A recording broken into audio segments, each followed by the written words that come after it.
Seiko Usui.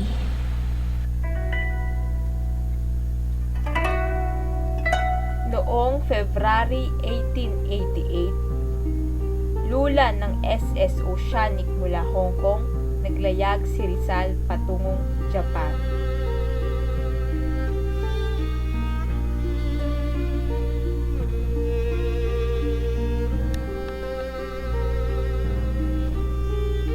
Nanirahan siya kasama si Perez Caballero sa Spanish legation sa Japan.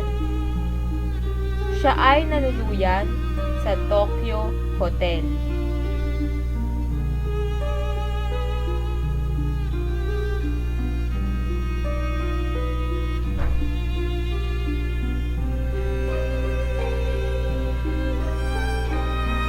Pagsibol, napansin ni Rizal ang isang magandang Haponesang na paraan.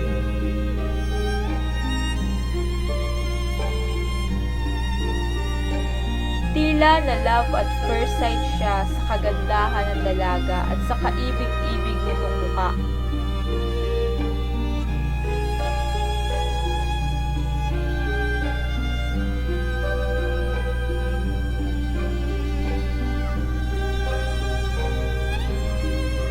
Hanggang sa nalaman niya na Seiko Usui ang pangalan nito, anak ng isang samurai. Nang hapong ding yaon, inaya niyang maglakad-lakad si Seiko malapit sa legasyon.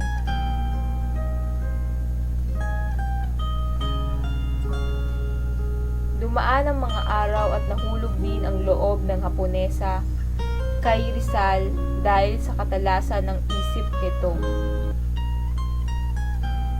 Mula noon, naging araw-araw na kung magkita ang dalawa at kanilang binibisita ang mga kawili-wiling lugar sa Tokyo.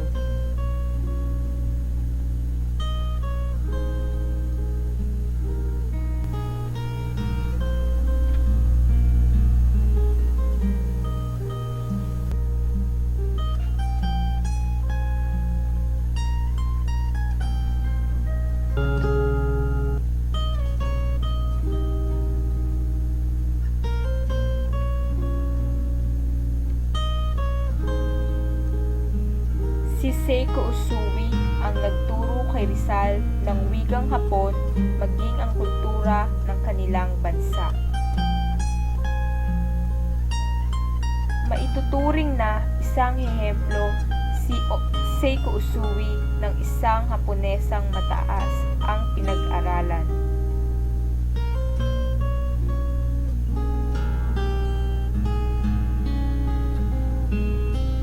Ang maikling pananatili ni Rizal sa Japan ay napatunayang pinakamasayang mga araw sa buhay ni Rizal, sapagkat hindi lamang siya nabighani sa mga magagandang tanawin dito, bagkus siya'y napaibig din kay Seiko Usui. Ngunit nang kailangan ng umalis ni Rizal ay kailangan na din nilang tapusin ang kanilang pag-ibig.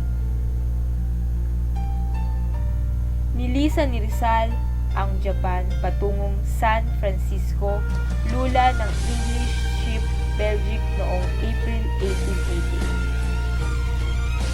1888. Siya ay nag-iwan ng isang sulat ng kanyang panghinayang sa kanyang pag-alis at ang pangungulila niya sa pag-ibig ni Seiko Usui.